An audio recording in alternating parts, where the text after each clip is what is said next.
Good morning students. हम पढ़ रहे हैं चैप्टर 6 जल संसाधन। संभावित जल समस्या। जल की बढ़ती व्यक्ति उपलब्धता जनसंख्या बढ़ने से दिन प्रतिदिन कम होती जा रही है। उपलब्ध जल संसाधन औद्योगिक, कृषि और घरेलू निस्सरणों से प्रदूषित होता जा रहा है और इस कारण उपयोगी जल संसाधनों की उपलब्धता और सीमित होती जा रही है।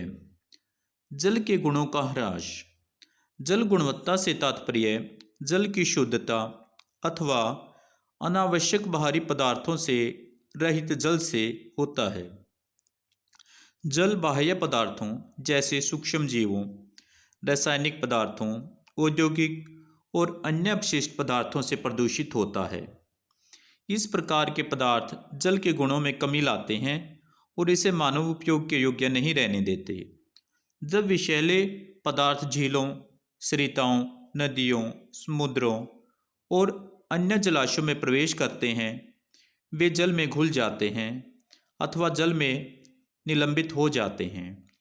इससे जल प्रदूषण बढ़ता है और जल के गुणों में कमी आने से जलीय तंत्र भी प्रभावित होता है। कभी कभी प्रदूषक नीचे तक पहुंच जाते हैं और भूमजल को प्रदूषित करते हैं। देश में गंगा और यमुना दो अत्यधिक प्रदूषित नदियां हैं।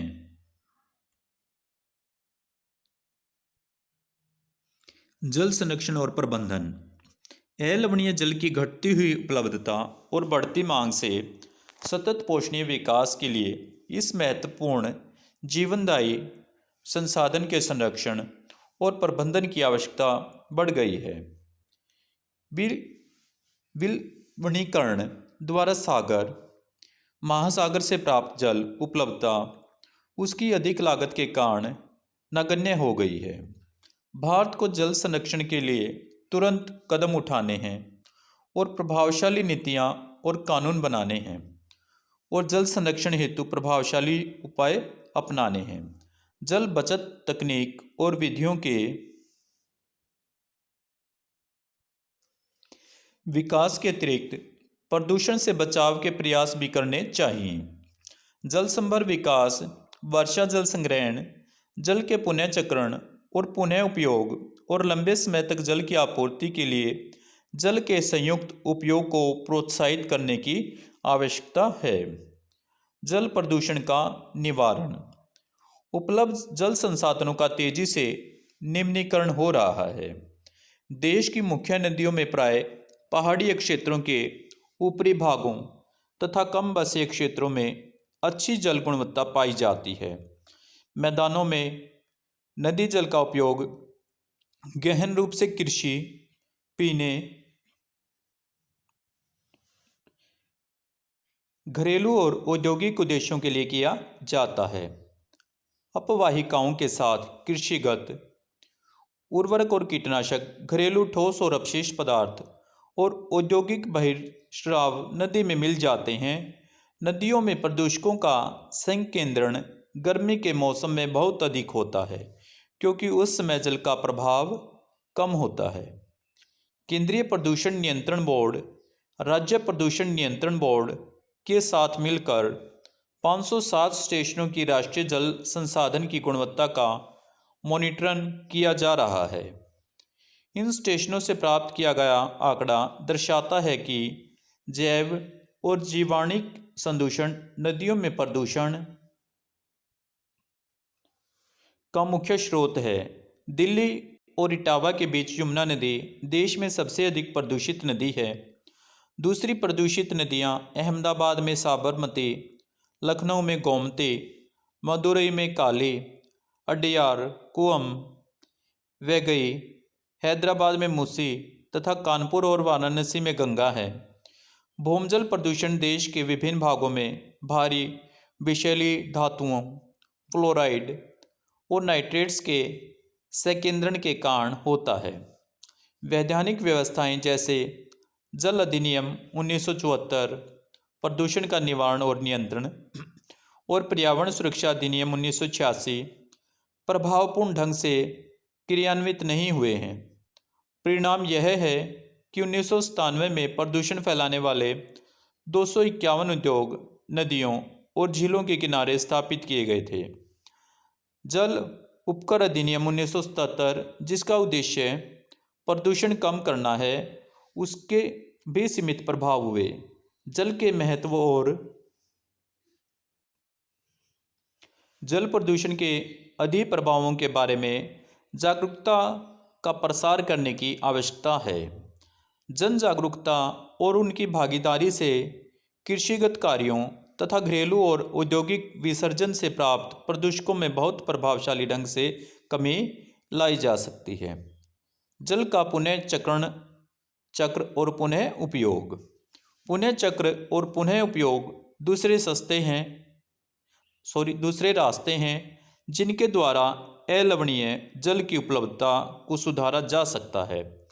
कम गुणवत्ता के जल का उपयोग, जैसे शोधित अपशिष्ट जल, उद्योगों के लिए एक आकर्षक विकल्प है और जिसका उपयोग शीतलन एवं अग्निशमन के लिए, आग बुझाने के लिए करके वे जल पर होने वाली लागत को कम कर सकते हैं। इसी तरह नगरीय क्षेत्रों में स्नान और बर्तन धोने में प्रयुक्त जल को बागवानी के लिए उपयोग में लाया जा सकता है। वाहनों को धोने के लिए प्रयुक्त जल का उपयोग भी बागवानी में किया जा सकता है। इससे अच्छी गुणवत्ता वाले जल का पीने के उद्देश्य के लिए संरक्षण होगा। वर्तमान में पानी का पुनः चक्रण एक सीमित माप में किया गया है, फिर भी पुनः चक्रण द्वारा पुनः पूर्ति योग्य जल की अपदेयता व्यापक है। जल संभर प्रबंधन। जल संभर प्रबंधन से तात्पर्य मुख्य रूप से धरातलीय और भौम जल संसाधनों के दक्ष प्रबंधन से है। इसके अंतर्गत बहते जल को रोकना और विभिन्न विधियों से, जैसे अंतःस्रवण, तालाब, पुनर्भरण कुओं आदि के द्वारा भौम जल का संचयन और पुनर्भरण शामिल है।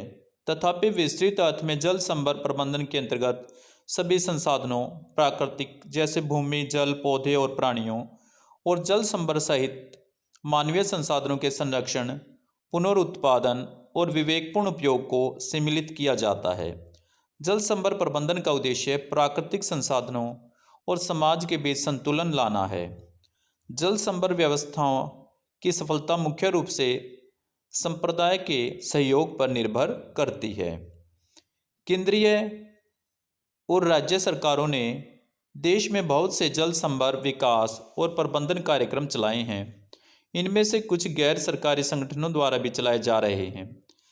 हरियाली केंद्र सरकार द्वारा परिवर्तित जल संभर विकास परियोजना है, जिसका उद्देश्य ग्रामीण जनसंख्या को पीने, सिंचाई, मत्स्य पालन, मछली पालन और वन रोपण के लिए जल संरक्षण के लिए योग्य बनाना है।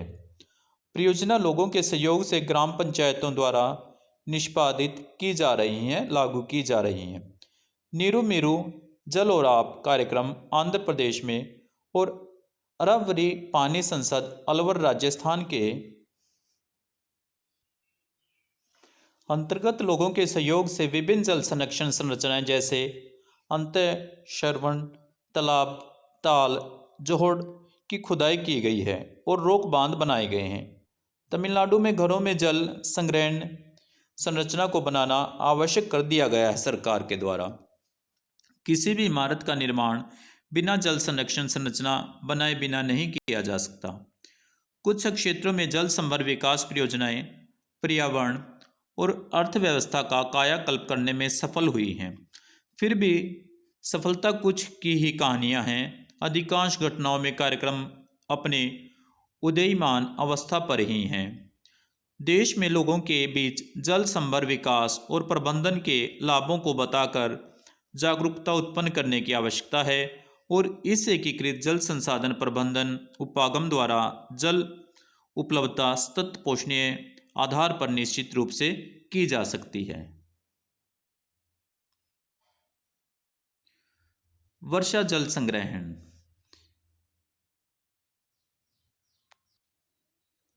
वर्षा जल संग्रहण विभिन्न उपयोगों के लिए वर्षा के जल को रोकने और एकत्र करने की विधि है। इसका उपयोग भूमिगत जलभृतों के पुनर्भरण के लिए भी किया जाता है। यह एक कम मूल्य और पारिस्थितिकी अनुकूल विधि है जिसके द्वारा पानी की प्रत्येक बूंद संरक्षित करने के लिए वर्षा जल को नलकूपों, गड्ढों और कुओं में एकत्रित किया जाता है। वर्षा जल संग्रहण पानी की उपलब्धता को बढ़ाता है, भूमिगत जल को नीचा होने से रोकता है, फ्लोराइड और नाइट्रेट्स जैसे संदूषकों को कम करके अवमिश्रण भूमिगत जल की गुणवत्ता बढ़ाता है, मृदा अपरदन और बाढ़ को रोकता है और यदि इसे जलभृतों के पुनर्भरण के लिए उपयोग किया जाता है तो तटीय क्षेत्रों में लवणीय जल के प्रवेश को रोकता भी है। Okay students,